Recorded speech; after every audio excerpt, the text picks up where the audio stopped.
years ago, on my research, I'm convinced it's much more serious than that. It's more than a loose-knit network. It is a conspiracy. In 1784, a copy of this document was sent to the Illuminist Weishaupt and delegated to foment the French Revolution. Mean the Illuminati was responsible for the French Revolution? Yes, absolutely. The courier was struck dead by lightning as he rode through Ratisbon on his way from Frankfurt to Paris. What about a little divine intervention there, huh? The police found the subversive documents on his body and turned them over to the proper government authorities. After careful study of the plot, the Bavarian government ordered the police to raid Weishaupt's newly organized lodges of the Grand Orient and the homes of some of the most influential associates, including the castle of Baron Bossen-Sonderdorf. Additional evidence thus obtained convinced the authorities that documents were a genuine copy of a conspiracy by which the Synagogue of Satan had controlled the Illuminati at the top, planned to use wars and revolutions to bring about the establishment of one kind or another of a one-world government, the powers of which they intended to usurp as soon as it was established. In 1785, the Bavarian government outlawed the Illuminati and closed the lodges of the Grand Orient. In 1786, they published the details of the conspiracy. The new order of the world, our enterprise is now a success. He said these blind slaves say they are free and highly educated, even as they march behind, notice this word, signs. Have you ever taken time to analyze a sign or a billboard or a logo?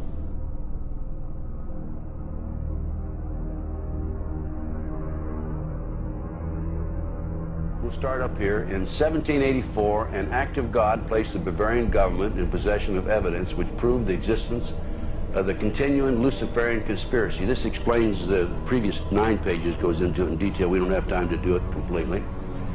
Conspiracy. Adam Weishaupt, a Jesuit-trained professor of canon law, defected from Christianity and embraced the Luciferian ideology while teaching at Ingolstadt University. In 1770, the money lenders who had recently organized the House of Rothschild retained him to revise and modernize the age-old protocols designed to give the Synagogue of Satan ultimate world domination so they can impose the Luciferian ideology upon what remains of the human race after the final social cataclysm by use of satanic despotism. Weishaupt completed his task on May the 1st, 1776. It's a communist holiday, isn't it? May 1, 1776. The plan required the destruction of all existing governments and religions. In 1776, Weishaupt organized the Illuminati to put the plot into execution. The word Illuminati is derived from Lucifer and means holders of the light.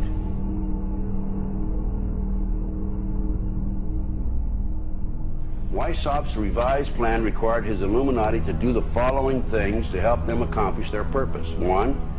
Use monetary and sex bribery to obtain control of people already occupying positions in high places in the various levels of all governments and other fields of human endeavor.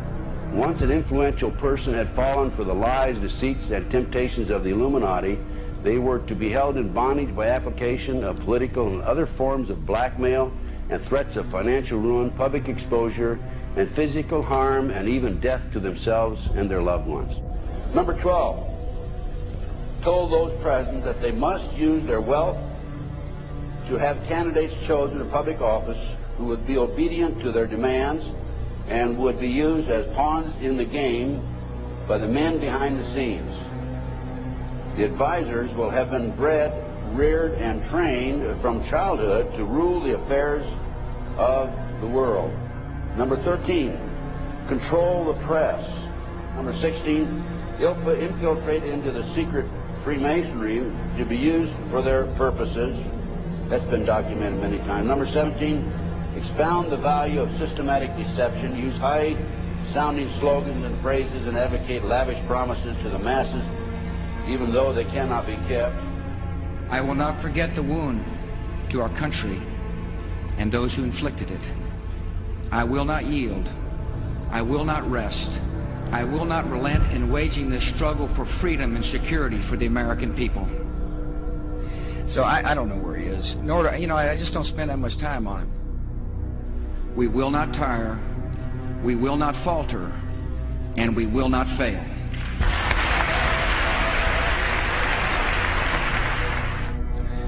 Terror is bigger than one person.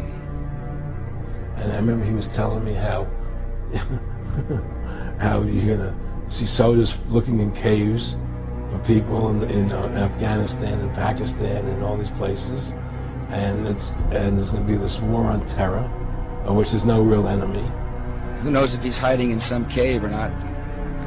We hadn't heard from him in a long time. Operation Northwoods, the plan called for innocent people to be shot on American streets. This is the Pentagon.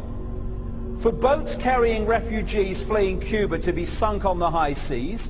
For a wave of violent terrorism to be launched in Washington, D.C., Miami, and elsewhere. People would be framed for bombings they did not commit. Planes would be hijacked using phony evidence, all of which would be blamed on Castro to justify an invasion of Cuba 40 years ago. An aircraft at Elgin Air Force Base would be painted and numbered as an exact duplicate for a civil registered aircraft belonging to a CIA proprietary organization in the Miami area. At a designate time, the duplicate would be substituted for the actual civil aircraft and would be loaded with selected passengers, all boarded under carefully prepared aliases. The actual registered aircraft would be converted into a drone, remote controlled plane, their word for it. Takeoff times of the drone aircraft and the actual aircraft would be scheduled to allow a rendezvous south of Florida. I mean, he's been tested unlike any other president. This 9/11.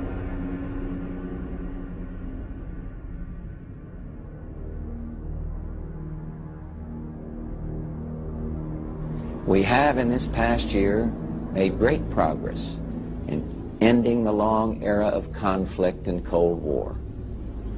We have before us the opportunity to forge for ourselves and for future generations a new world order, a world where the rule of law, not the law of the jungle, governs the conduct of nations. When we are successful, and we will be.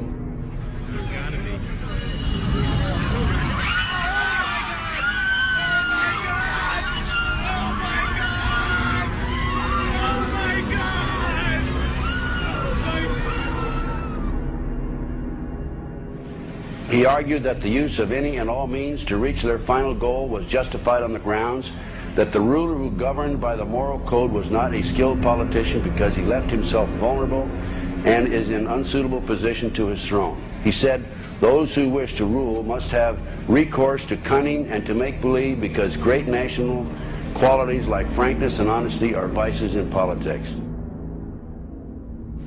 Fellow citizens will meet violence with patient justice, assured of the rightness of our cause, and confident of the victories to come. In all that lies before us, may God grant us wisdom, and may He watch over the United States of America.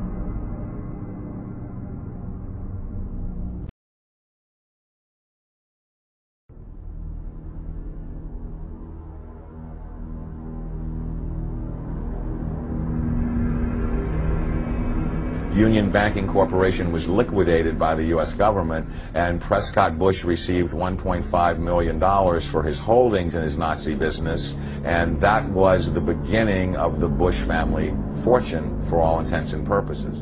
George Bush takes his inspiration from what he learned in Skull and Bones and from the Thule Society that Hitler and Goebbels and Goring cut their teeth in, Bohemian Grove, these evil organizations that perpetrate the ugly things that these criminals are doing to this country, for which they must be held accountable. They are the most violent, dirtiest people on the face of the earth. Somewhere Americans are going to have to take their country back and start finding out who are these people. Who are these people we call our representatives, the Bushes. George Bush, the president, his father, went around the country talking about a new world order. The people who are running this country from behind the scenes do not care a thing about Americans or bloodshed anywhere.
You were both in Skull and Bones, the secret society.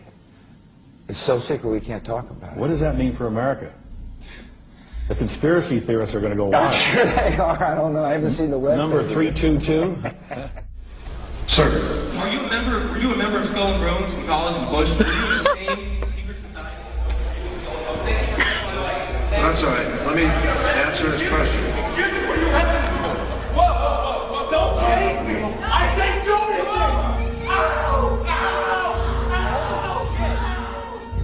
And what you're looking at here, staggeringly, is a group of people, some of the most famous people in America, in long gowns.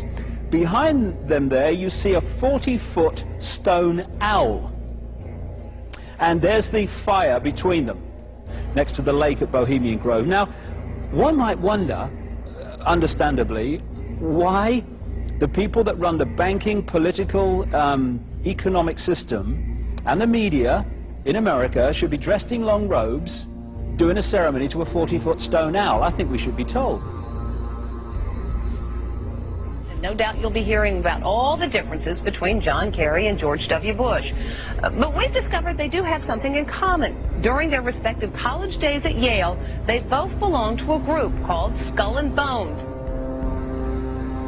He's come pretty close. She was part of a team that successfully recorded part of the initiation ceremony that takes place in the tomb's courtyard. Okay, you have the doorway here. Yeah. Okay, then to the right you have a hedge, and then you have an evergreen tree. If you follow that line straight back, courtyard's in there. Ah, okay. So that's where they have the ceremonies in the outdoor part of it. Part of it was indoors. So we only got to see the outdoor part. Right. We only got to, and to listen to the outdoor part. God only knows what went on indoors. And what did you hear? What was it you know? You managed to get this unique it was access disgusting. It was gross. I mean, they were pretending to murder people. What was the tone of it, though? Was it jokey, or was it quite... No, it wasn't jokey at all. It was sick. It's about the only thing to describe it. It was sick.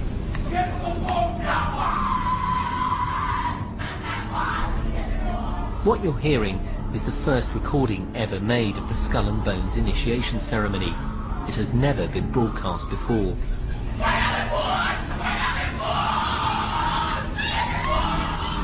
15 new members of the club are being introduced into the macabre rituals of Skull and Bones by the senior students who are about to graduate. The club has what some might see as a strange fascination with death, skulls and bones. There's the chants too, difficult to hear first of all, but including the devil equals death, and death equals death.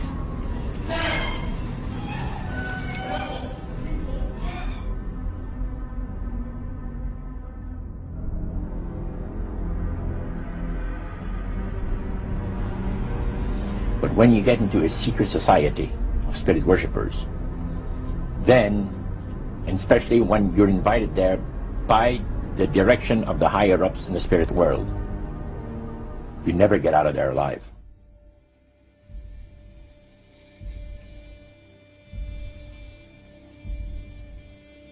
And he told us, he says, look, we worship spirits. We worship Lucifer and all his angels. They're just as beautiful as they did before they were cast out of heaven. He says there was a misunderstanding in the whole thing. He says among the inhabitants of the galaxies. And he says our master was misunderstood. And they always praise the great master, Satan, as a super intelligent being that he is, beautiful to behold. And if he ever appears to you, you won't be able to look upon him because it'll be too bright.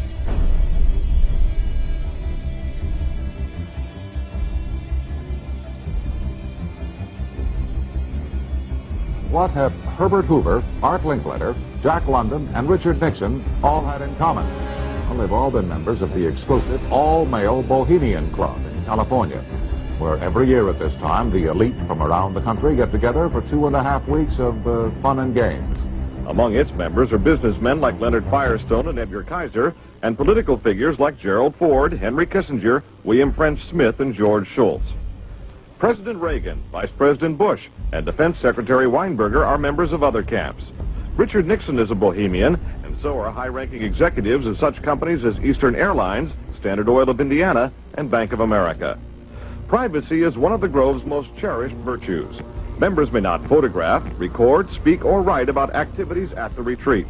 While many public officials are Grove members, the press is a distinctly unwelcome guest. We're from ABC News. Well, get back there. Get back there. Can we talk to somebody in the... Get back there.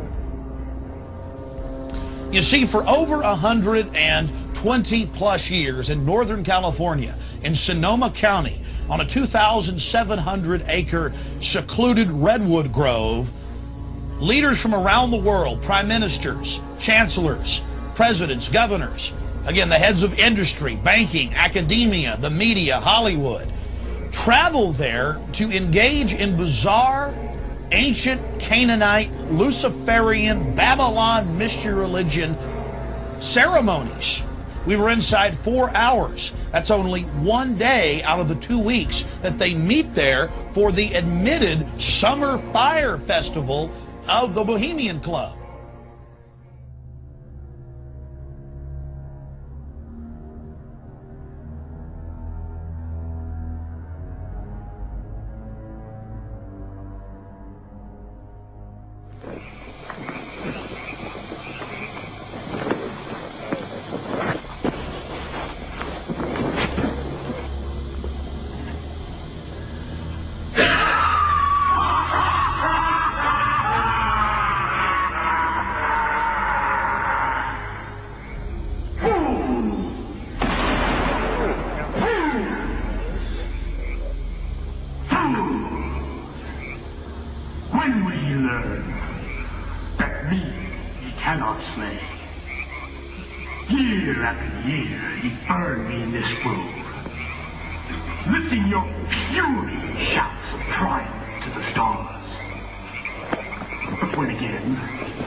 shall read the sign.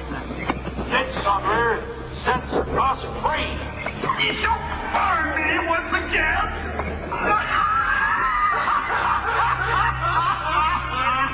Now believe, way, which hither ye have brought from regions where I reign. Ye fools and priests, I spit upon your fire. Hail, fellowship's eternal flame. Once again, midsummer sets us free.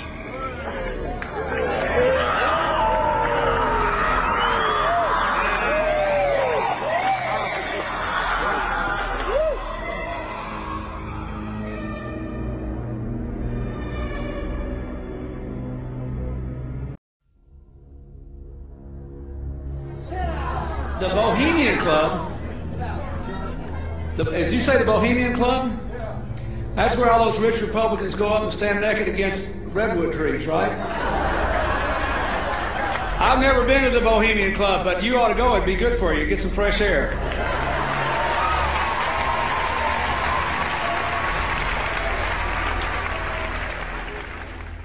One last question. I read a Washington Times article many years ago where you had a comment about the organization, and then now it's been in the Wall Street Journal, it's been in a lot of different newspapers, and that's the Bohemian Grove. And back in, what was it, 1996, when you joined as a Clinton advisor, the Republicans were criticizing you, oh, what about Bohemian Grove? And then you countered them by saying, hey, I don't run around in the woods naked. What did that mean? Here is the before-mentioned Washington Times article where he said, I didn't run around naked like they do. I don't know what quote you're referring to. I'm not aware of any quote like that. Listen, I am a happy member of the Bohemian Grove. I like the folks who come there, and it's really inappropriate for me to talk about the group beyond that. Thank you. Have you been there for the ceremony with the cremation of care? Frankly, I don't think that's something I need to talk to you about. Really? That's right. Well, I'm Alex Jones, and I snuck in there in 2000. I'm the guy that blew it wide open and got the video. It's been on national TV. Well, I disrespect you for that. You do? I do. But it's a lot of big public officials going in there. Don't we deserve to know? I don't know anything about you, and I don't know anything about your film. But if you go in there with an understanding, you violated that understanding by releasing that film, and I don't respect you for that. Really? But we have public officials. I'm sorry. You took an understanding when you went in there that you would not do that film. And did you have an understanding when you went in there? No. Did you crash it? Yes. Yeah, and it has no trespassing signs there too, doesn't it? No, they put them up after. Oh, I'm sorry. I'm sorry, sir. I've been there before. I know what the circumstances are, and I'm sorry you violated the understandings. That was not a gentlemanly thing to do. But what about the ritual? Is the ritual genuinely?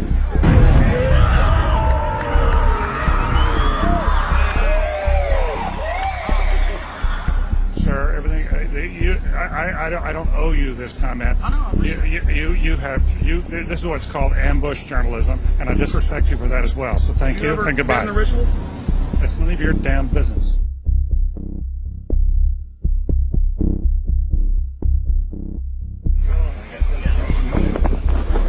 Wow. Prince of all mortal wisdom, owl of Bohemia, we beseech thee, grant us thy counsel.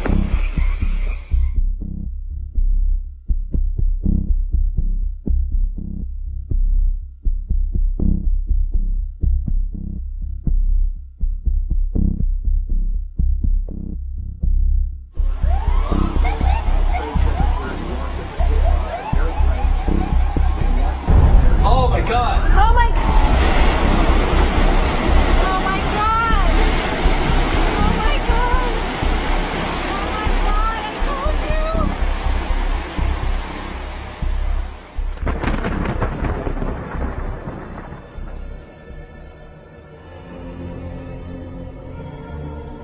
you. Today our nation saw evil, the very worst of human nature.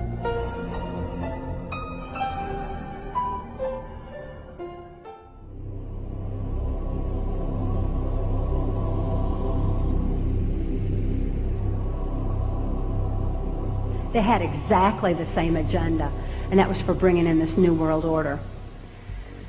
I heard George Bush talking at that time. He was talking to Bill Clinton, and I've just photographically recorded it and wrote it verbatim in our book. that when the American people became disillusioned with Republicans leading them into the New World Order, that Bill Clinton, as a Democrat, was going to be put into the office of president. This was decided in 1984. Actually, I'd heard about it even prior to that. But that, as of 1984, they were already discussing it as an absolute fact. The CIA is carrying out mind control on countless numbers of unwitting American victims. And he even went so far as to say the basic methods that they use in this mind control: hypnosis, drugs, and torture. Three parts policy that they had adopted there. The second one was to find a way of being able to get total control of people's minds. And that would be done by taking hypnotism out of the realm of the occult and introduce it as a new science for the benefit of mankind.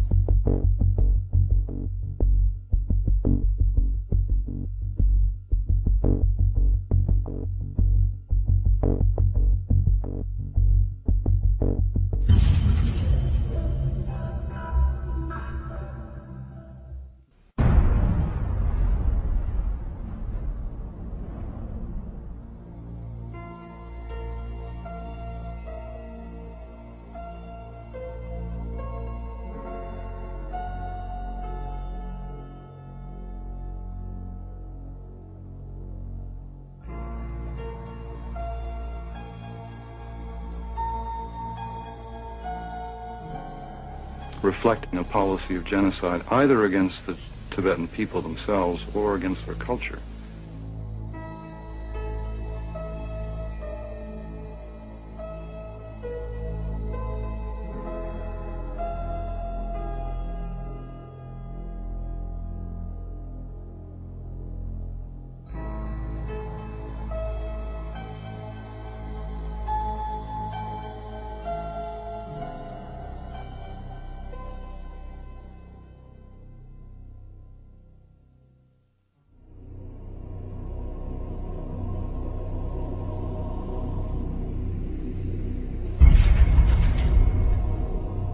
Once I realized I had met an honest, genuine, high-level Freemason who told me there were 13 levels of Freemason above the 33rd degree, and that these people were God. There was no God, they were God.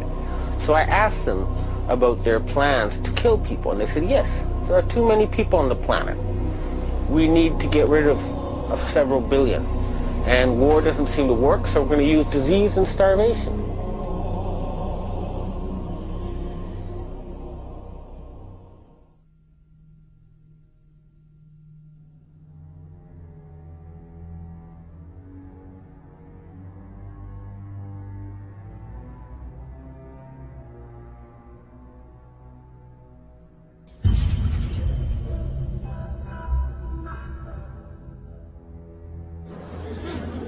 He knew what was happening, and he attempted to warn us when he left office. He told us, quite bluntly and in no uncertain terms, to beware of the military-industrial complex.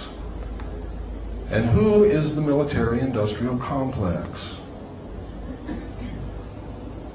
It is the members of the Council on Foreign Relations, and since the inception of the Trilateral Commission as well.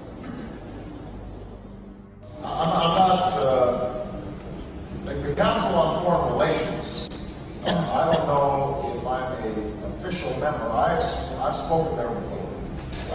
It basically is just a forum where a bunch of people talk about foreign policy.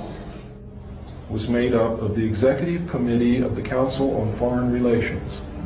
Now, it is extremely significant that you understand that the first 6 members from the government, along with President Eisenhower, were also members and longtime members of the Council on Foreign Relations. They believed in that organization. They believed in its goals, which was one world government.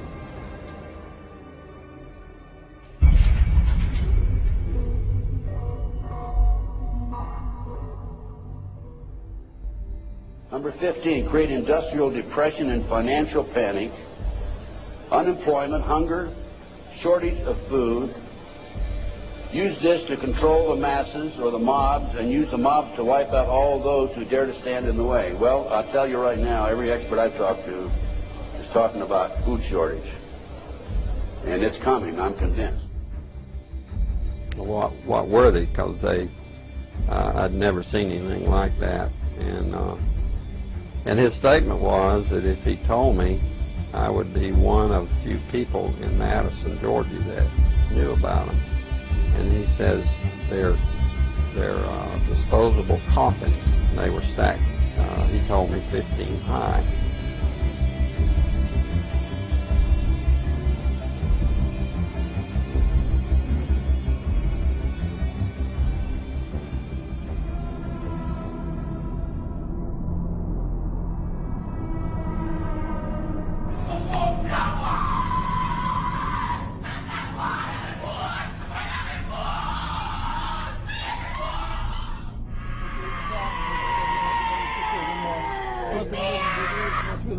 Di Cristo, di Cristo, di Cristo. Ecco, ecco.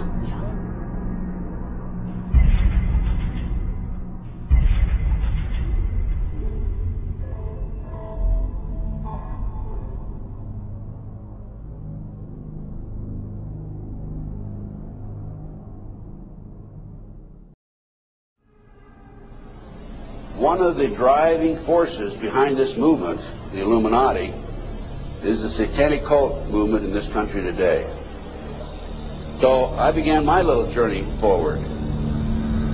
And one of the matters that I developed information about was an individual I learned about was Aleister Crowley. He likes to have his name pronounced Crowley to rhyme with holy.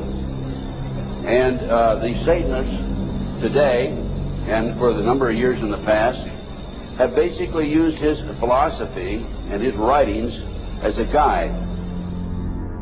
He had so many Masonic degrees that you could fill up 5 pages of a book with them. This guy was probably the most highly honored Mason in the world. He styled himself the wickedest man in the world. He believed himself to be the great beast. And he changed his name to Aleister Crowley so it would add up in both English, Hebrew, and Greek Kabbalah as 666. In 1904, Crowley had a communication with an extraterrestrial being named Iwas. And this being, through his wife, kind of a channeling type operation, brought forth a book that was called the Book of the Law in 1904. And this book declared that the slain and risen God, i.e. Jesus, had stepped off the throne, and that a new God, the crowned and conquering child, was taking his place.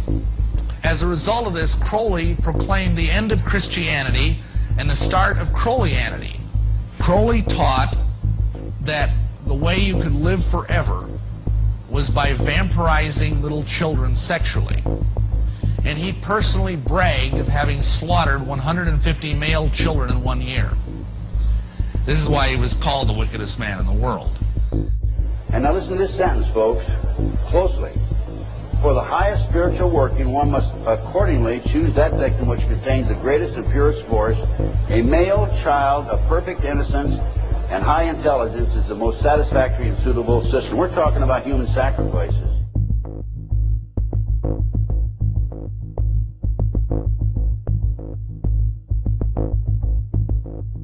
And they'd also drug them up, and they'd take a sacrificial knife and they'd start from the chest and move all the way down to your abdomen.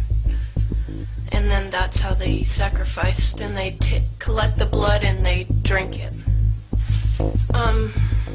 When the mid-September through mid-November, they sacrifice babies and nothing but babies because they need the pure blood of the untainted children. And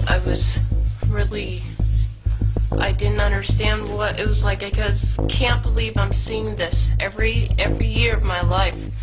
I've experienced that, and that was the hardest part for me. Is like hearing those babies literally scream and cry, and then seeing their blood flow. was taken to a basement. He was crucified alive. First he was skinned. Why is it that no one knows this? Because there's Satanists in the police force and also in the government, the army. They're everywhere. They're even on the council of the representatives of the United States also. And they're silenced because this is not being exposed because they don't want it to be exposed. Because they're really good at lying and hiding things. Rebecca, what happens to the people that want to come out of Satanism? They get killed. They get followed, they get taken, they get sacrificed in front of the congregation of the Satanic Church. Why? Because they know too much information about the Satanists and who their names and places of where they keep the people underground, and they just know too much information. There's no, it's like being in a gang or in a mafia. You don't get out alive without consequences.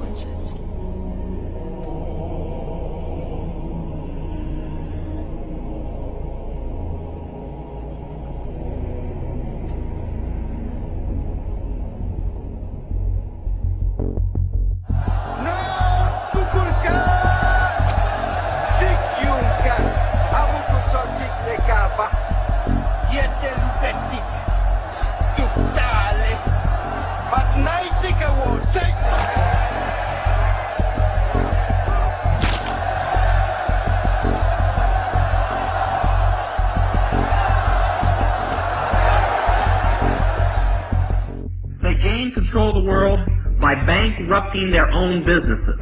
The Illuminati owns most, I would say 99 9/10 of the stores that you walk into and shop and the gas stations you go to. And they are going to destroy them on purpose. And the idea of taking over is to bankrupt the whole world where nothing is of any value and the currency does not exist anywhere, and then come back and solve all the problems.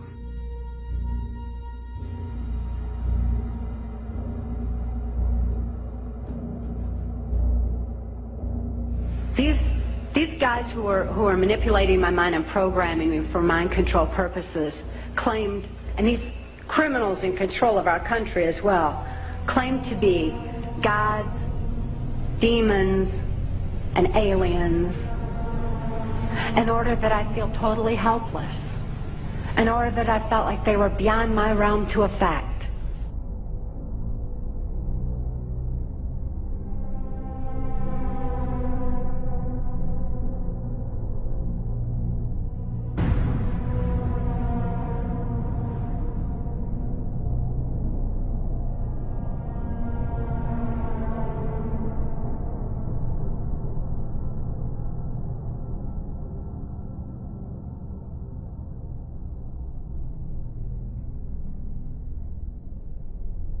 Why do they keep the aliens in a Faraday-shielded environment?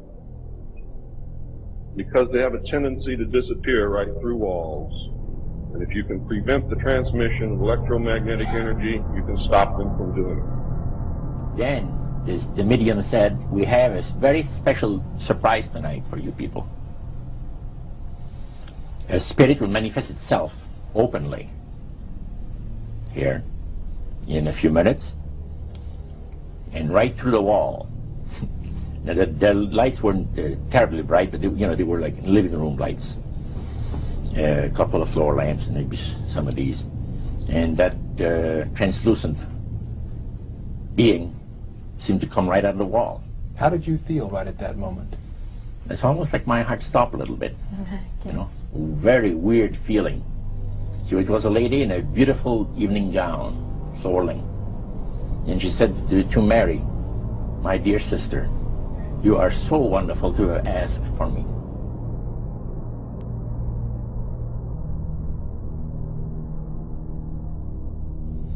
So, he said the supposed spirits of the dead that you're talking with are demon spirits. They're fallen angels. They're beautiful beings. Just set it out, just like that. Oh, yeah. It didn't make you uneasy when he said they were... Well, it shocked you a little bit, something that you first hear mentioned to you. He said, you guys have got a great future ahead of you. Because we've been told, the high priest of our society, secret society, has been told that the master has very special plans for you to. Now, what did he mean by the master? Satan. He said that she was made successful in her singing career by a dear friend of hers that was the same age as she, and died when she was 18 years of age. And Loretta was trying to get into the singing world, you know, but she says, I had no success at all. Until one night I was sitting in bed reading a book, and she says, who walks right through the wall but my friend, the spirit of my friend? And she says, Loretta, I'm going to make you a very famous person in singing Western country music, and I will be with you all the time. She said her voice went through me, the power. See? And you saw this in a television documentary? Yeah.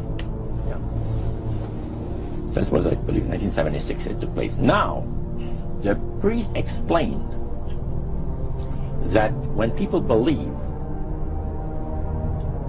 in this business, they are actually opening themselves to be completely deceived by demon spirits, because it gives the demon spirits an opportunity to impersonate the dead.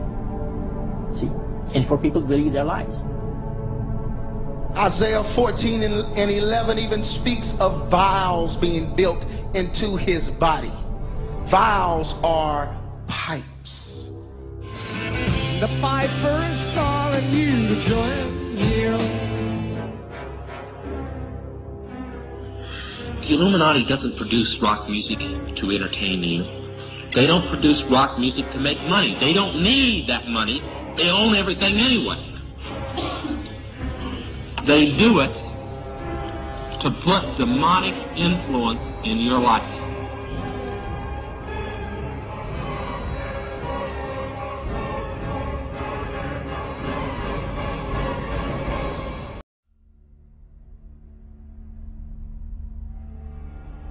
Prominent men, meeting in secret, who directed the course of civilization, are recorded in the writings of all people.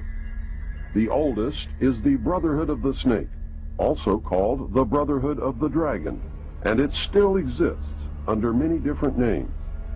The Brotherhood of the Snake is devoted to guarding the secrets of the ages and to the recognition of Lucifer as the one and only true God.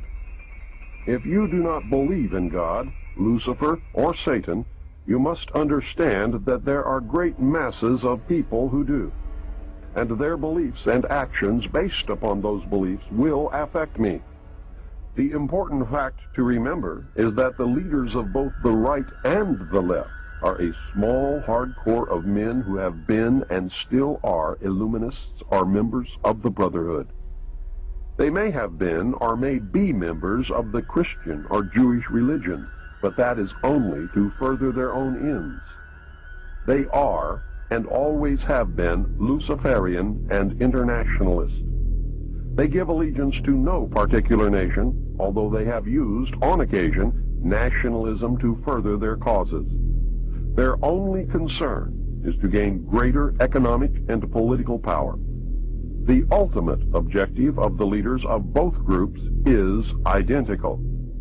They are determined to win for themselves undisputed control of the wealth, natural resources, and manpower of the entire planet. They intend to turn the world into their conception of a Luciferian totalitarian socialist state. In the process, they will eliminate all Christians, Jews, and atheists. You have just learned one, but only one, of the great mysteries. But now it had to change. Lucifer says we have to make sure that people, humans, get to believe that Satan and his angels do not really exist.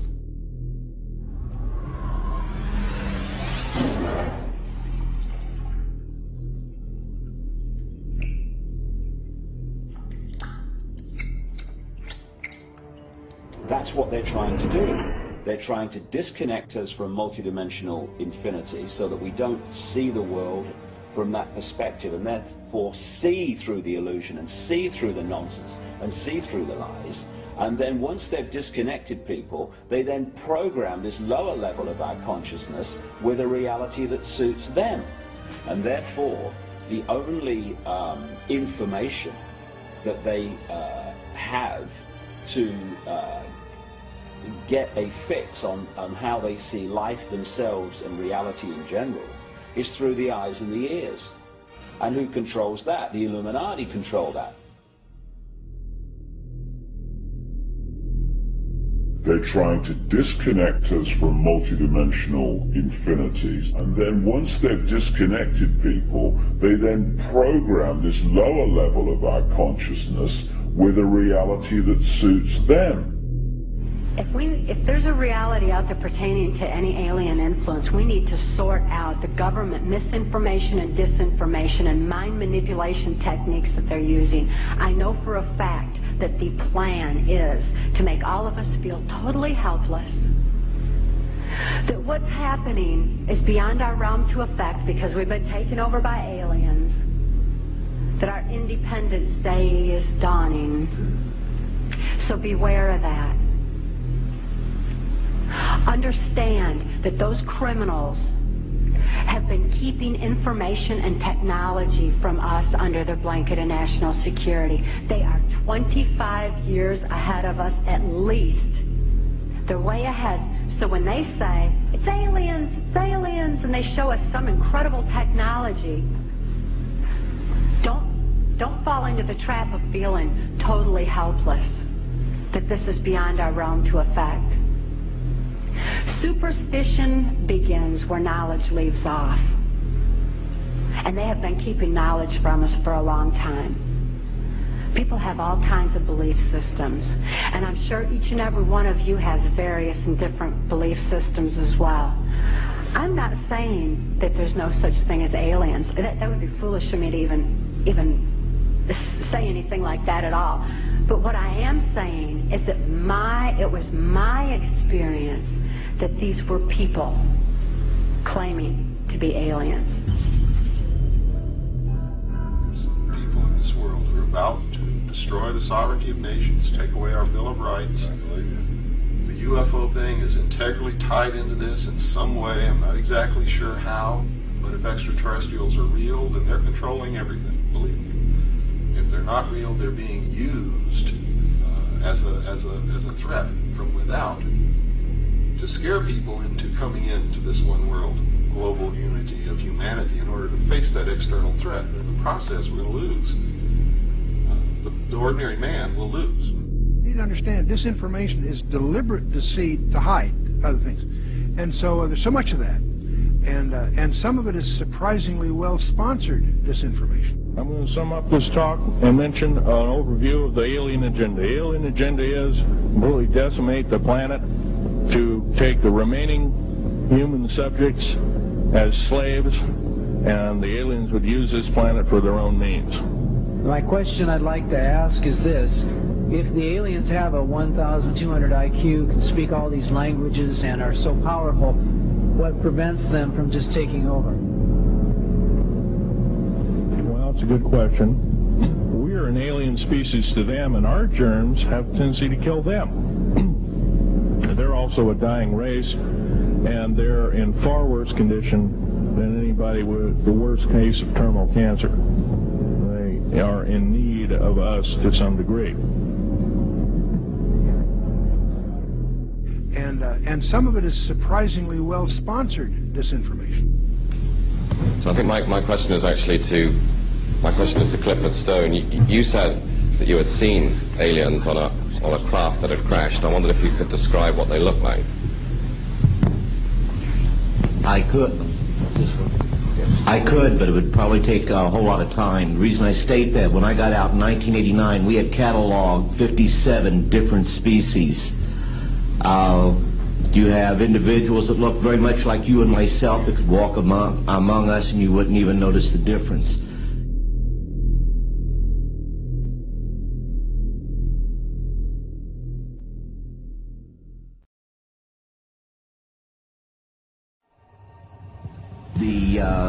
situation is that you have various types of what we normally call grays. We didn't call them grays in the military, but you had at least 3 types of the grays. You had some that were much taller than we were. The unique thing that I'd like to point out for the most part is that the entities that we did catalog were in fact humanoid. Now this created a situation where the scientific community was trying to figure out why that would be the case, because you would expect that if life evolved on other planets, that they would take on some type of other being, so to speak, not necessarily look humanoid or be bipedal such as we are. But apparently we got quite a few of the species out there that are humanoid in appearance, and that creates a question that yet has to be answered by science.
Does that explain some of the visual glances of these things?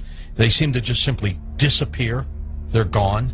Exactly. I mean, they're appearing out of nowhere and then disappearing right in front of people, and that's why scientists who have no axes to grind, they just say that it doesn't make that much sense. And also, if they're just trying to observe us, to take account of what we're doing on Earth, I mean, after a while, after so many months or years or centuries, it kind of gets old. They either would take us over, or they've already discovered all the information they need to know about Earthlings, and so they're just going to take us over or make first contact and just sort of do what they need to do next. To endlessly observe us, it doesn't make any sense. It's something where, and also see if we have all these sightings, as you know much better than I do. Where are they landing? We don't see them getting out to get anything to drink or to eat. We don't see them. They've never tried to make contact with any large amount of people in a major city, and so this doesn't. And also all the endless medical procedures that the people who have claimed to have been abducted why the endless medical procedures? I mean, if we're talking about such an advanced race of alien beings, they don't need to do that over and over and over again. Interesting perspective. Let's talk about some of the facts out there of evidence that may support your conclusion that the UFOs are spiritual phenomena, not physical, like so many other people also believe. What can we pinpoint again? Well, again, it's something where you cannot have a material or a physical being penetrating the ground, penetrating the water, appearing in front of people, then disappearing instantly, and then also changing colors, sometimes only when they're accelerating, with every color in the spectrum has been recorded. Many UFOs coming and making one UFO breaking apart and then going into multiple UFOs. It doesn't make sense. And then not only just that, but to get into the fact of how far they're traveling and the speeds that they would have to travel, and just the other problems with cosmic dust and traveling at the speed of light, and then running into those bits of cosmic dust, the explosions that would be created, the amount of energy that would be consumed in traveling from these distances. Just all those kinds of things really scream out that you're dealing with a spiritual phenomenon, not a material or physical phenomenon. There does seem to be a deception here, because I've always wondered, my gosh, if they're that benevolent, if they're that understanding of humankind, make yourself available. That's why some of these other scientists have said that they seem to be trying to set people up to deceive them as if they are aliens, but the facts just say that they can't be that there's something else. It doesn't make any sense, and there's something else, a psychological deception that's going on here. And many of these scientists say, I don't know what it is, but we've concluded that it's got to be that. It's got to be something bigger is going on here than just them trying to show people that, yes, here's a UFO that you're seeing now, we are aliens, that there's got to be something else going on here, on top of the fact that the characteristics of them show that they just cannot be some material or physical craft. Do you think humans are involved in the deception? I'm losing my voice here. I gotta pop it back. As far as I think there have been deliberate hoaxes that have been perpetrated, and it's an interesting statement. I mean, there are many that could be quoted, but Gordon Creighton, who I know you know of him, probably, who died in 2003, he made this statement in the British journal Flying Saucer Review. He said, quote, "There seems to be no evidence yet that any of these craft or beings originate from outer space."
They appear to have the ability to materialize and dematerialize without a trace.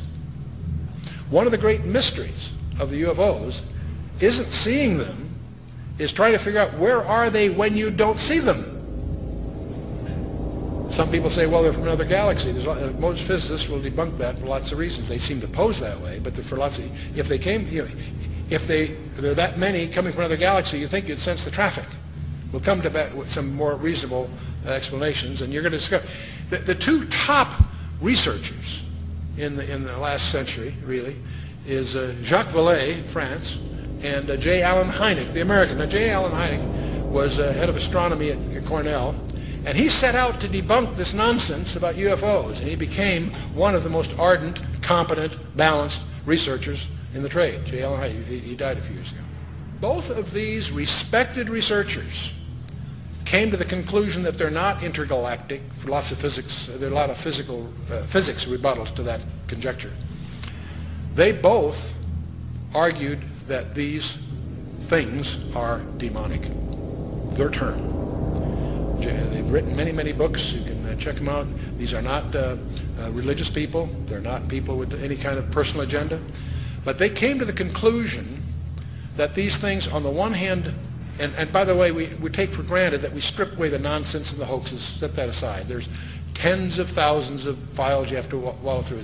When you cut through all that, there's still a core group, a substantial core group of real events that need explanation. And so on the one hand, they exhibit physical properties on the one hand. On the other hand, they also violate all physical laws. And so the conclusion that both J. Allen Hynek and Jacques Vallée and others have come to is that they're hyperdimensional, that somehow they come from another dimension periodically.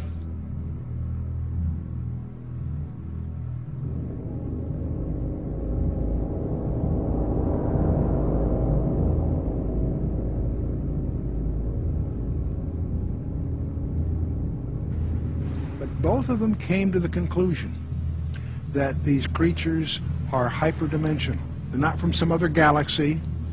They also both concluded they're hostile because they pretend to be something they're not.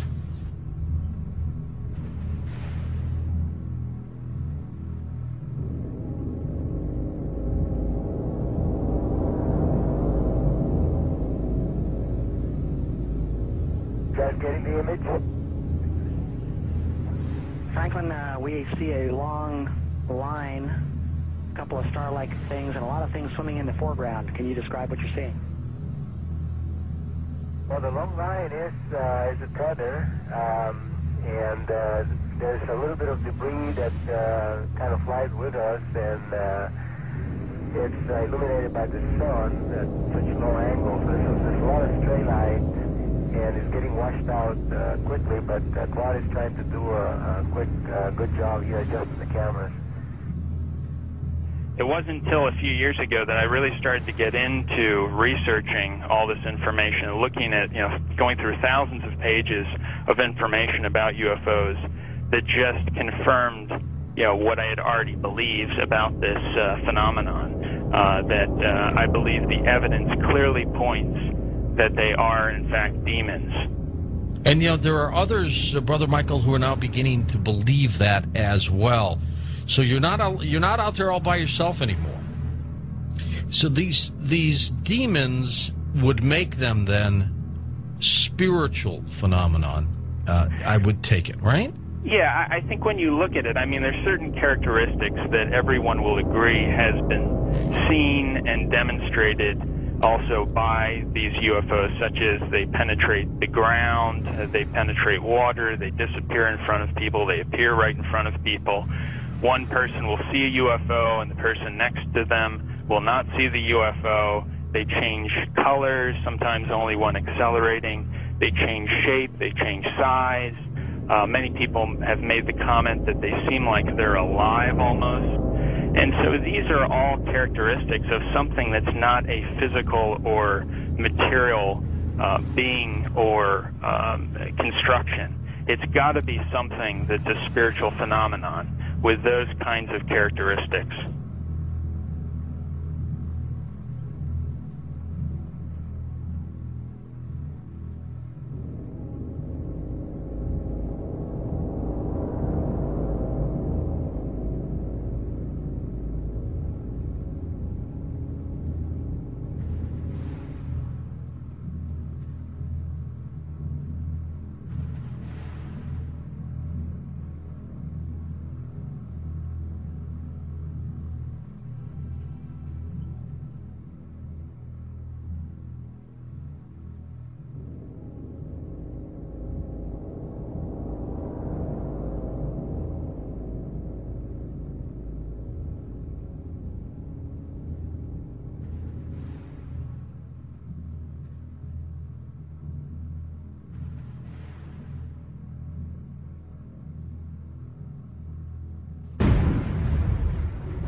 somewhere between 1 and 3%, various polls agree, somewhere between 1 and 3% of Americans claim that they have had an abduction experience.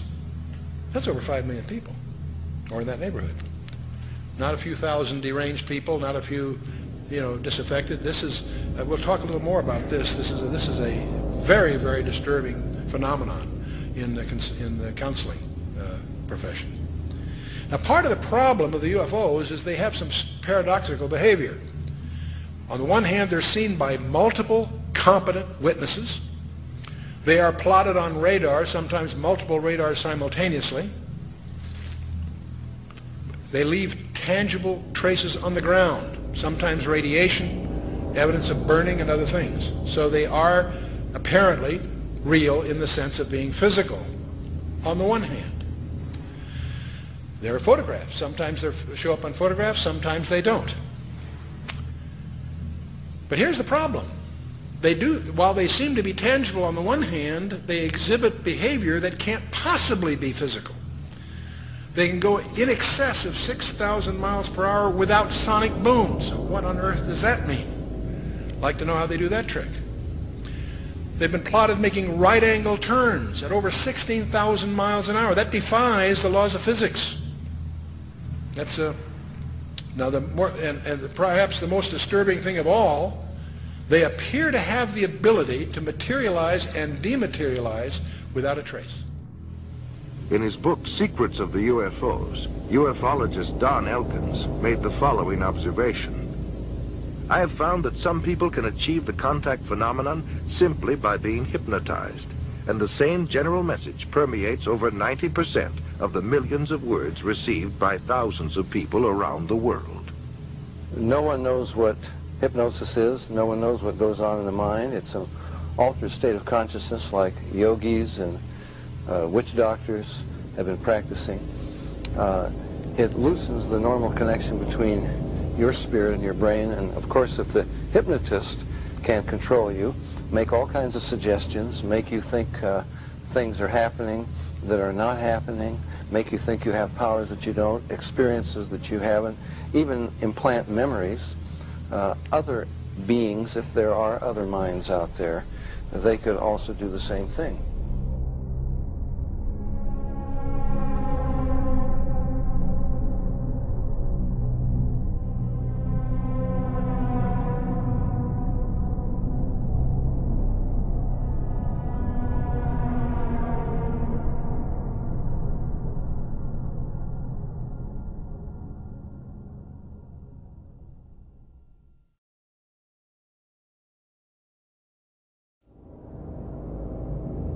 Interesting is that there was a huge satanic ritual that was performed on the very spot where Area 51 happened by this Jack Parsons, and in which they had this magical ceremony called Babylon Working, and it was designed by Aleister Crowley, who was a Satanist who called himself the B666. Yes. And the purpose of this series of magical ceremonies, which was performed on the spot of Area 51, where it's now located, was to unseal an interdimensional gateway, they said. And so this, they hoped, would allow other entities known as the, quote, old ones, access to our space-time continuum.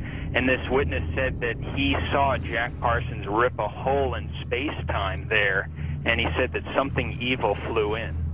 And one other interesting point is that Aleister Crowley, who was a Satanist, who called himself the B666, as I just mentioned, he claimed to have contact with some kind of alien named Lamb.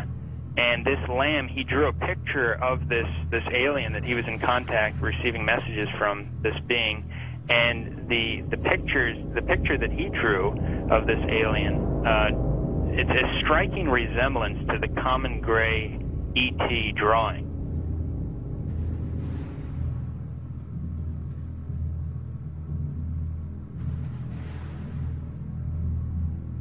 And obviously they have the secret base there where advanced aircraft is being tested. And so it's not one or the other, it's actually both.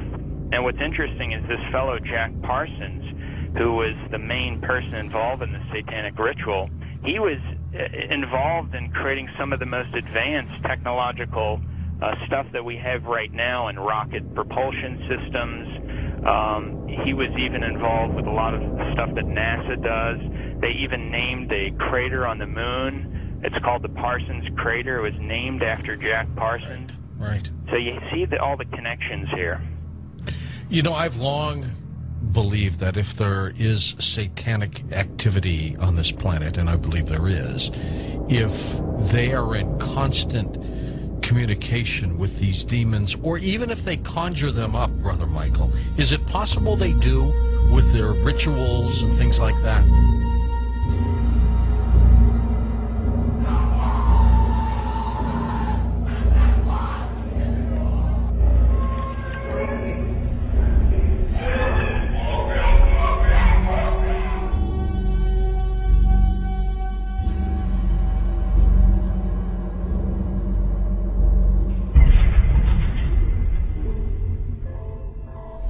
The chief advisor to Queen Elizabeth I, Sir John Dee, he was a Kabbalistic black magician.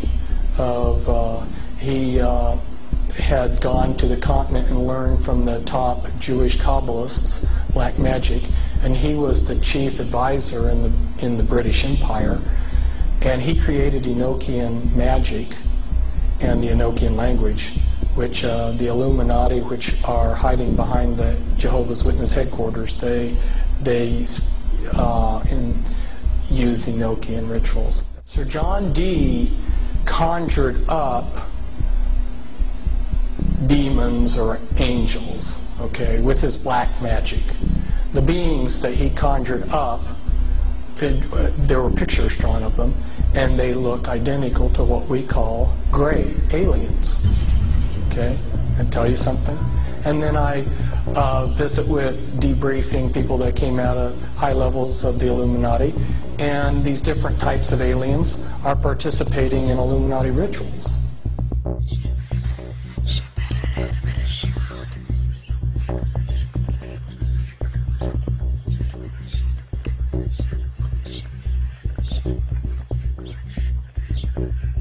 Oh man, I don't know where to start. They're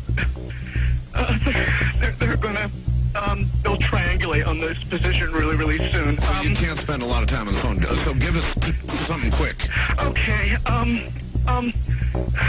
okay, what we're thinking of as aliens are they're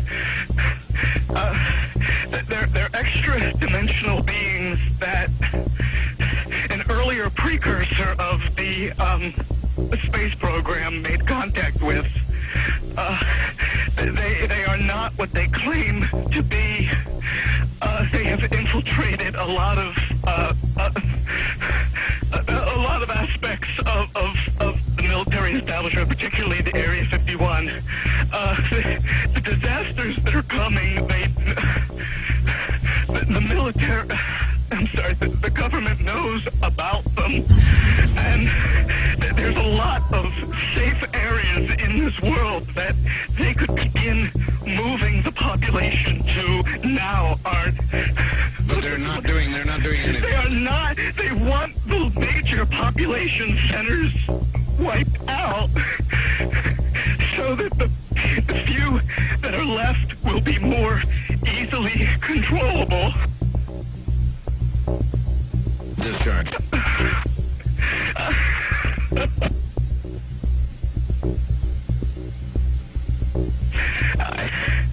I started getting...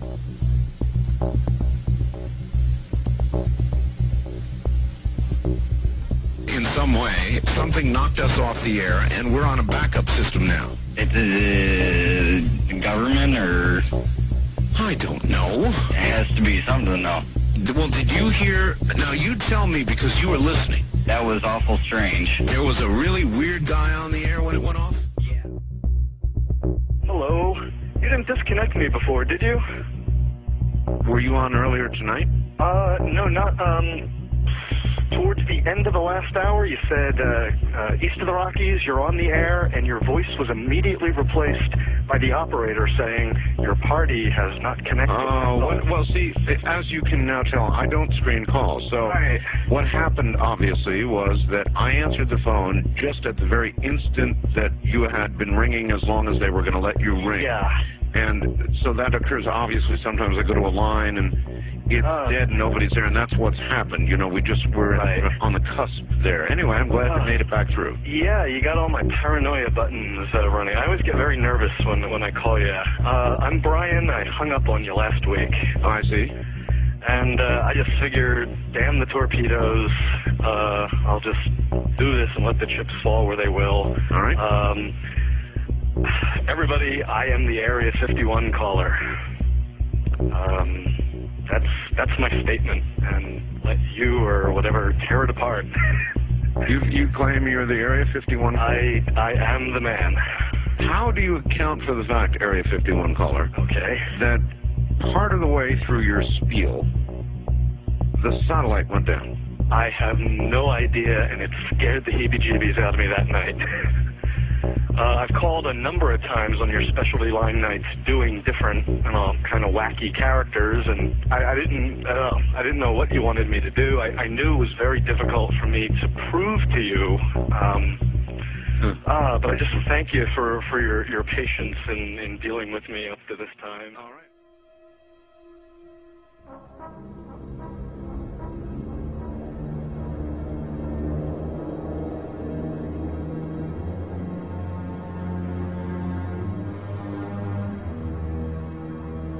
Perhaps we need some outside universal threat. I occasionally think how quickly our differences worldwide would vanish if we were facing an alien threat from outside this world. And yet, I ask you, is not an alien force already among us? What could be more alien to the universal aspirations of our peoples than war?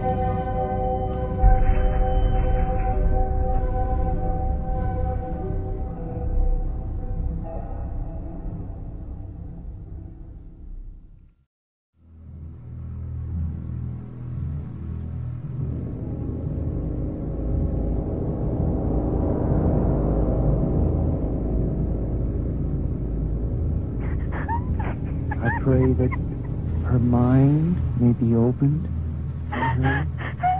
We bind all the powers of darkness. Don't you worry. Who are you? Who are you? The Keeper? Rebecca? Rebecca, Keeper, get out of the way. I command you to stay out of the way. Rebecca?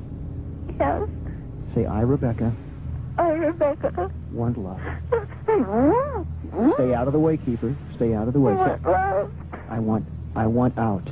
I want out. Say, I put my trust I put my trust in God. in God. In God. Stay out of the way, Keeper. God. Mamma mia, no, no, maligno, maligno, Cristo è più forte. Cacciale via, di la verità. Di la verità.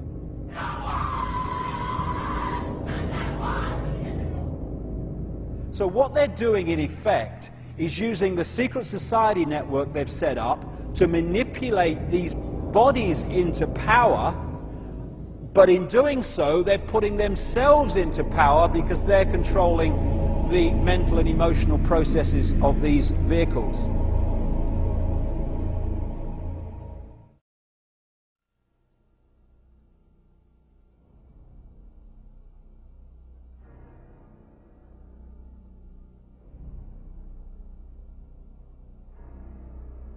There are many different kinds of entities that do not have a human form, that operate just outside of human sight, and history has recorded them as demons and all this stuff. But the reptilian part of it seems to be very significant to the controlling systems on the planet today.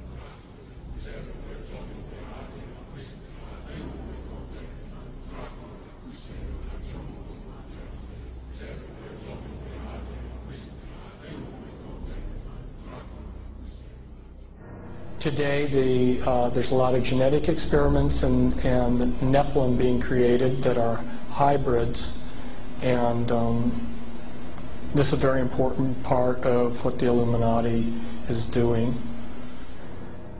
And they have been intermarrying with what the public calls aliens.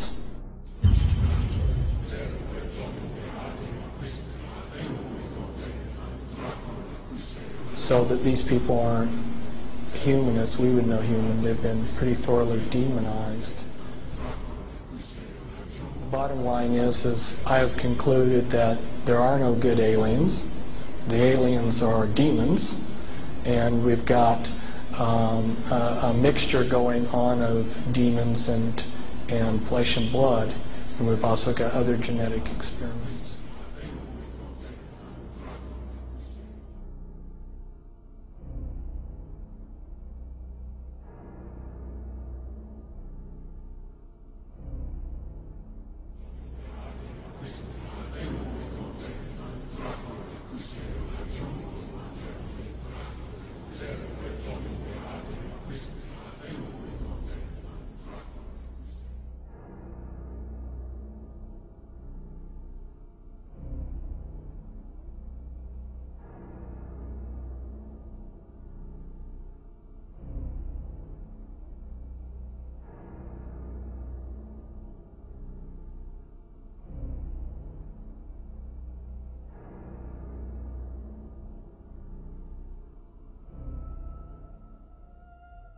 They have a vibrational sympathy with that which interbred with them.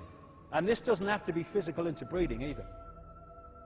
Remember, a demon gets a little spooky picture. There are a fallen angel, an unclean spirit.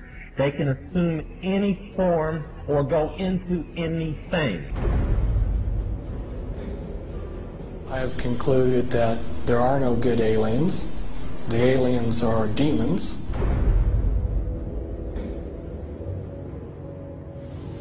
We can establish through this testimony that these objects of extraterrestrial origin have been tracked on radar going thousands of miles per hour, stopping and making right-hand turns. That they use anti-gravity propulsion systems, which we have already figured out how they work. That extraterrestrial life forms have been retrieved, and their vehicles have been taken and studied thoroughly for at least 50 years.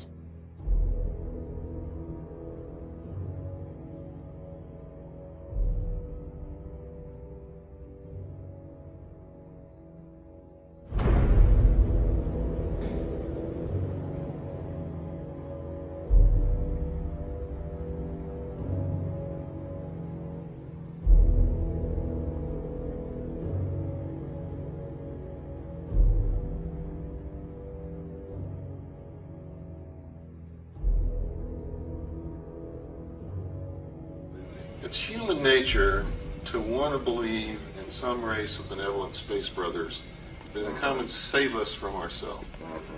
But it's not logical, and you can't make it work any way you look at it. This grand plan is going to take people are going to eat the stuff. Because it says spirits, demon spirits, will declare themselves to be inhabitants of far distant planets in the galaxies that are coming to warn the inhabitants of planet Earth of the impending destruction of the planet unless something seriously proper is done to avoid it.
Some might call it a power lunch, but it sounded more like a reunion of brothers.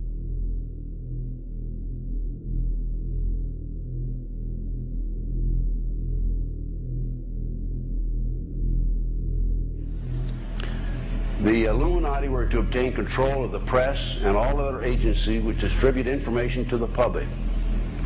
News and information was to be slanted so the Goyams would come to believe that a one world government is the only solution to our many and varied problems. Their plot, their plans, their conspiracy remains invisible. The whole agenda is to create a one world government where everybody has an RFID chip implanted in them. All money is to be in those chips, right? There'll be no more cash. And this is getting me straight from Rockefeller himself. This is what they want to accomplish.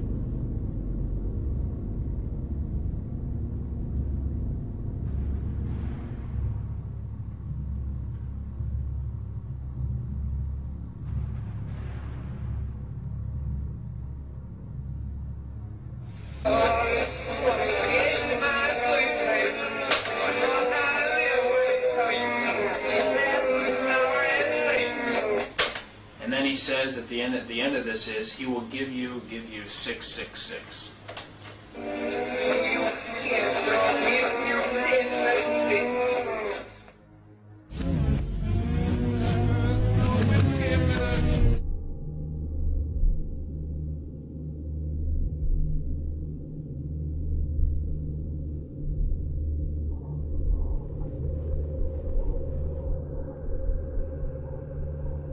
Behind them is a cult of evil, which seeks to harm the innocent and thrives on human suffering.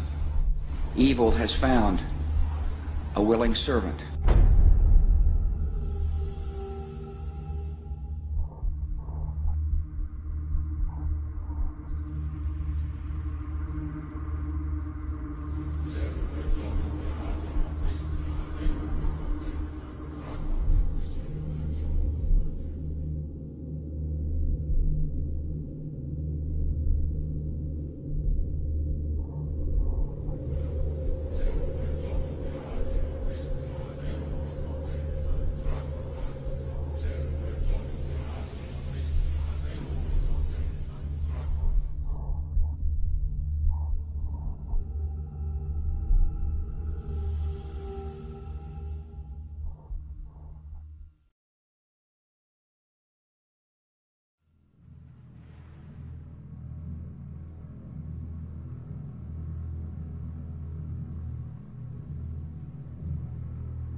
So you make a list of hypotheses.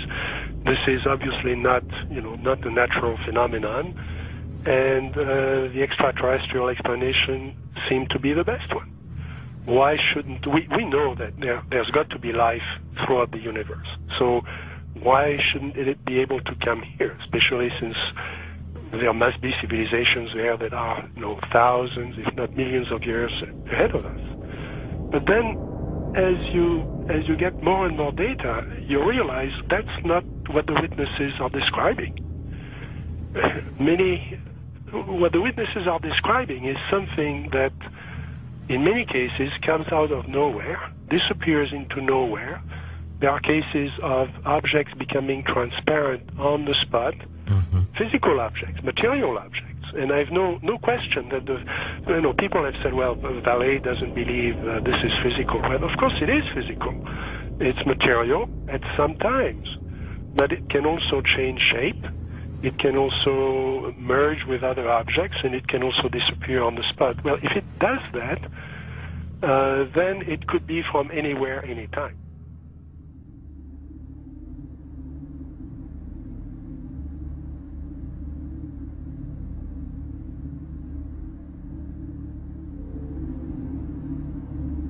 We always try to, to discredit the old legends, trying to say, no, these people were crazy, they thought everything was possible.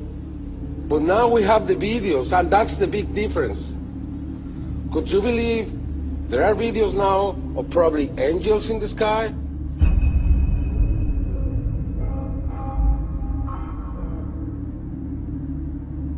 And then I started looking at some of the things that didn't fit. And one of the things that I had to ask is, when did this actually start?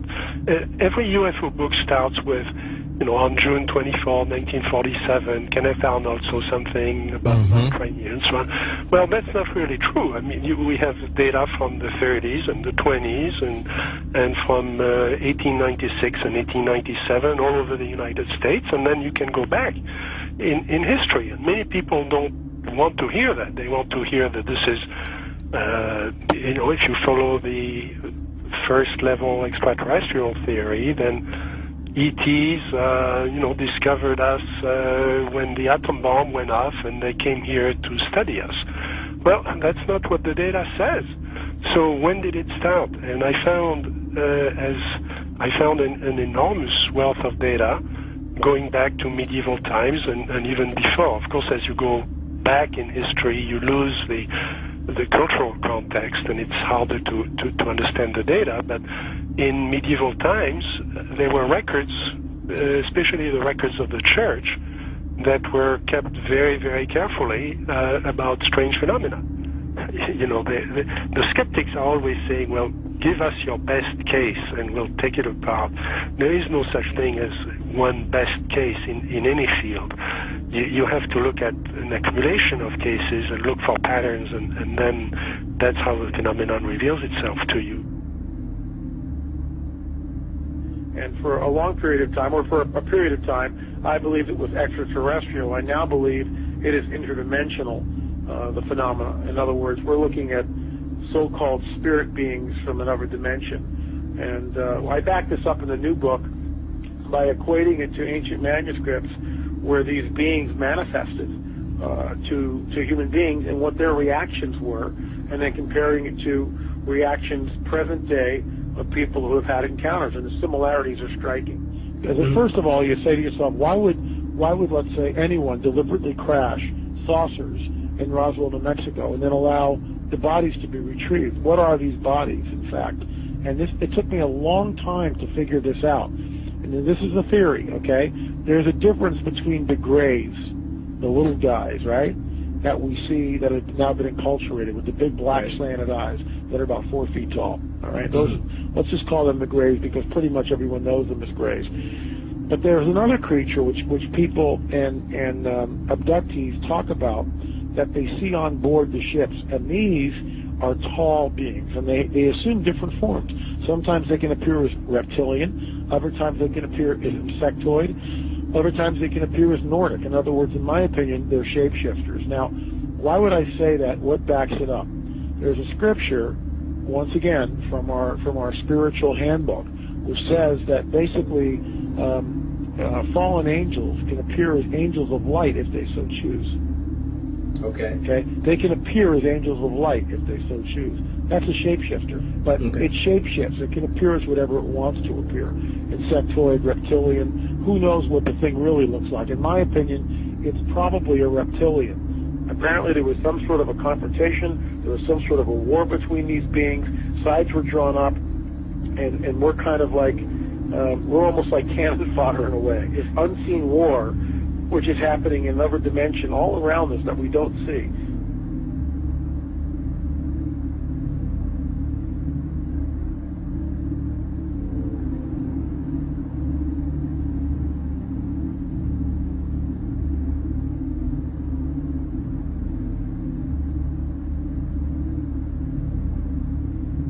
So my point is this: what if the Greys are nothing more than some sort of a biological suit that enables the demons, let's say, to interface in this dimension? That's what I think the Greys are.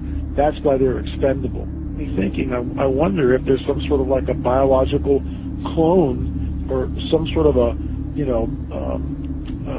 a body, if you will, that these demons could interface, inhabit, and then, of course, move about in this three-dimensional time-space continuum.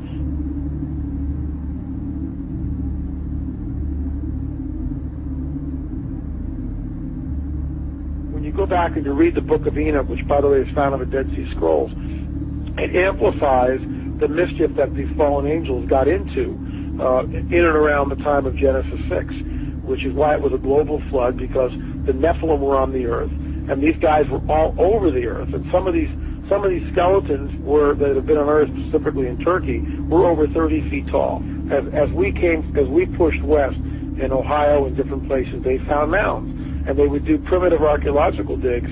And this is documented. I'm not making this stuff up. They found skeletons, oftentimes, that reached over 9 feet in length, with 6 fingers, 6 toes, and red hair. Now, one of the great mysteries of the West is what happened to these giants. There was nearly 60 skeletons brought out of this cave, but today they're nowhere to be found. Is it that there is some kind of archaeological cover-up that has occurred here?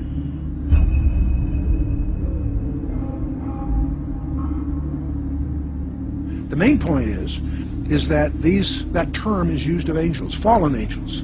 And the offspring of those fallen angels with human women has produced a hybrid called a Nephilim. In the Hebrew, the term means the fallen ones. Also, the term is gigantes, which doesn't mean giants, it means earthborn.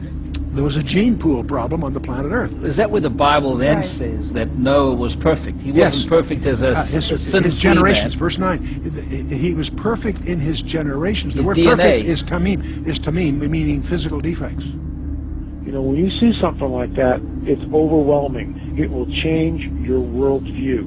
And is that the coming great deception that ancient manuscripts warn us of?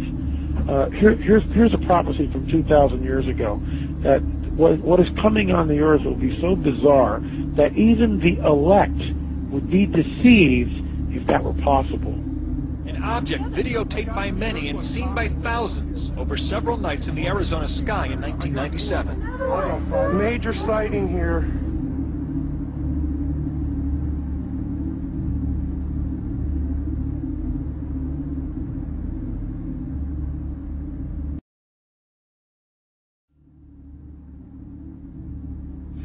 I believe that many of us were shown these documents over the years so that later we would talk about it. I mean, how can you keep the existence of extraterrestrials, if they were real, a secret? And how could anyone keep quiet knowing that they had seen documentation, official government documents labeled top secret, that expressed that these extraterrestrials were real and had visited this earth?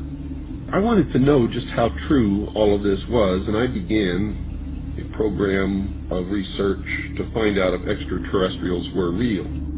What I discovered was amazing. What I discovered, ladies and gentlemen, is that there has been a plan in existence to create an artificial extraterrestrial threat to this earth in order to create a one-world totalitarian socialist government.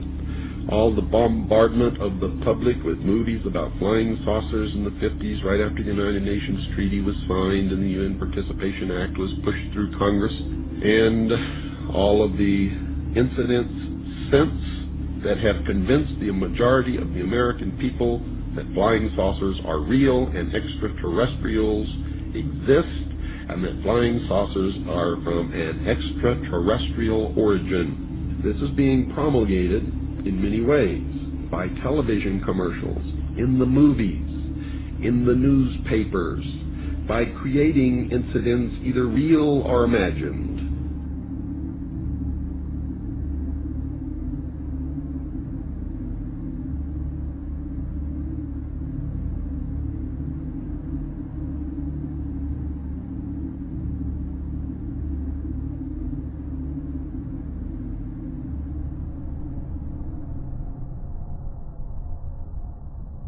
I mean, how can a nuts and bolts spacecraft, you know, two objects that are supposed to be made of metallic steel, fly into each other at thousands of kilometers an hour, become one object and then fly off in another direction?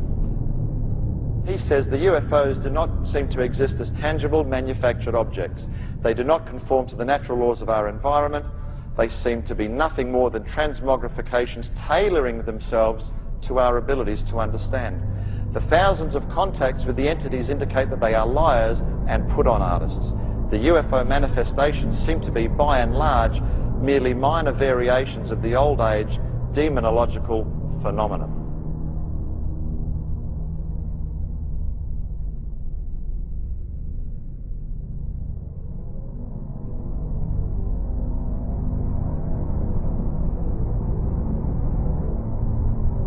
And again, the researchers will show you that the messages being received are deceptive in nature. They will tell you things like, well, you know, we've come from Venus or Mars. In the 60s, that was the messages. Well, we now know that's impossible. Now they say they come from Sirius or Orion or Zeta Reticuli or somewhere far off, where we can't test those claims. And that's the problem. And some of the stories they've told us, like that, we know to be demonstrably not true. And if someone comes to you, Chris, and tells you a story and does all these things and says, I'm here to help you, but then does brutal things to you and then lies to you, then I don't think trust is a good place to start.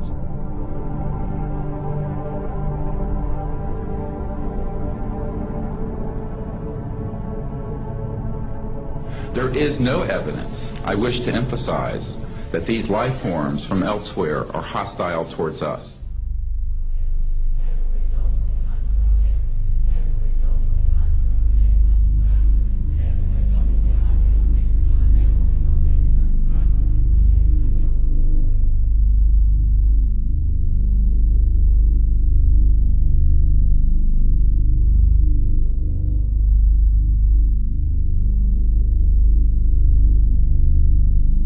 Better way to implement a plan to bring about a one-world government than to create the possibility in the minds of the people of the world that we are being threatened from some other species, from some other planet, and do it in a way that if anybody questions it or challenged it or wants to talk about it publicly, that they are ridiculed.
My mind balked at the idea of believing that maybe all of my friends and all the bloods, innocent blood spilt by all my friends, and they had died at the hands, and the altar of corporate greed by a bunch of occultists.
because people have asked me in the past, quite rightly, I understand it, why would someone give their life to this conspiracy, this global takeover, in 1500 or 1650 or 1820, when they knew they were never going to be around to actually see it happen, which is what they're trying to do now, playing the cards they're playing now?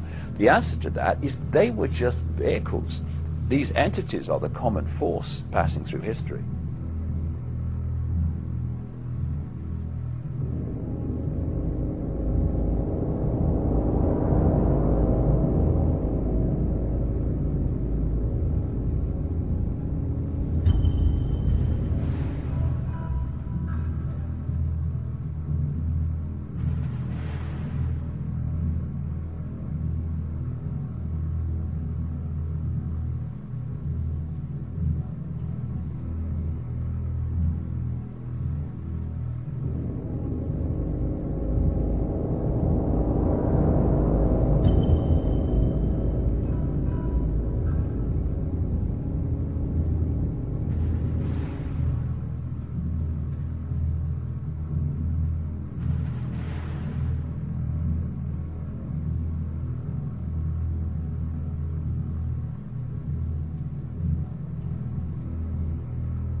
in other words, demons can inhabit a person, then you also must know that demons can and do inhabit inanimate objects.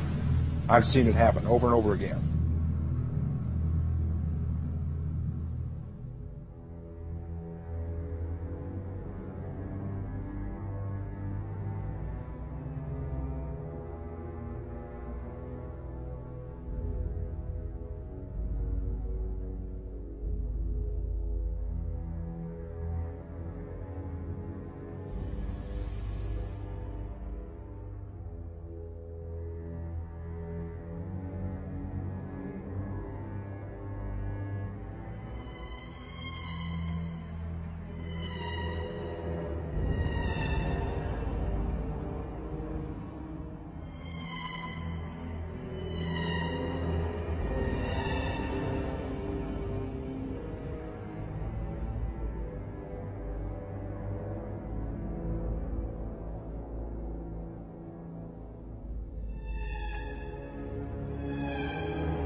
点22分14秒时，一个直径1米多的光球从空中落到了洛阳镇欧凯电器有限公司厂门里侧。落到地面后，这个光球就不停地抖动。约45秒钟后，抖动加剧，并开始变形，长出圆形的四肢后，迅速向厂区移动。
Said you're going to see guys going into caves looking for looking for people that they're never going to find.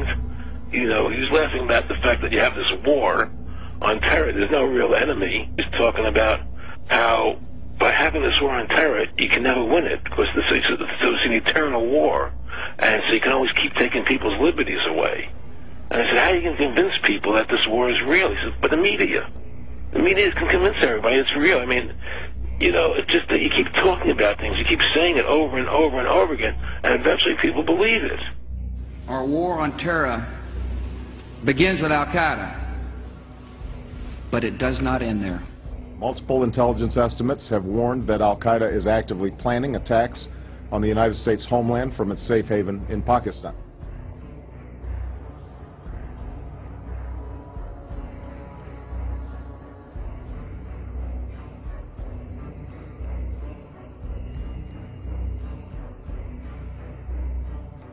The last time you had an actual president was Kennedy. Ladies and gentlemen, the very word secrecy is repugnant in a free and open society. And we are, as a people, inherently and historically opposed to secret societies, to secret oaths, and to secret proceedings. Even today, there is little value in ensuring the survival of our nation if our traditions do not survive with it.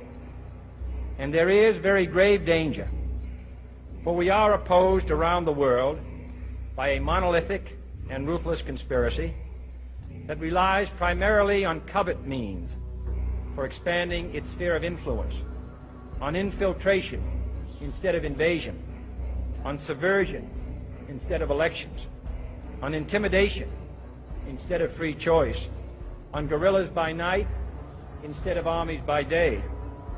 It is a system which has conscripted vast human and material resources into the building of a tightly knit, highly efficient machine that combines military, diplomatic, intelligence, economic, scientific, and political operations. Its preparations are concealed, not published. Its mistakes are buried, not headlined. Its dissenters are silenced, not praised. No expenditure is questioned, no rumor is printed, no secret is revealed. But I am asking your help in the tremendous task of informing and alerting the American people, confident that with your help, man will be what he was born to be, free and independent.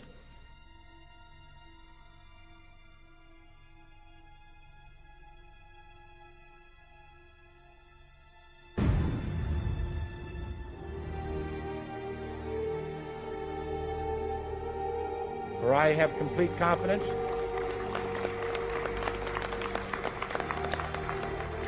in the response and dedication of our citizens whenever they are fully informed.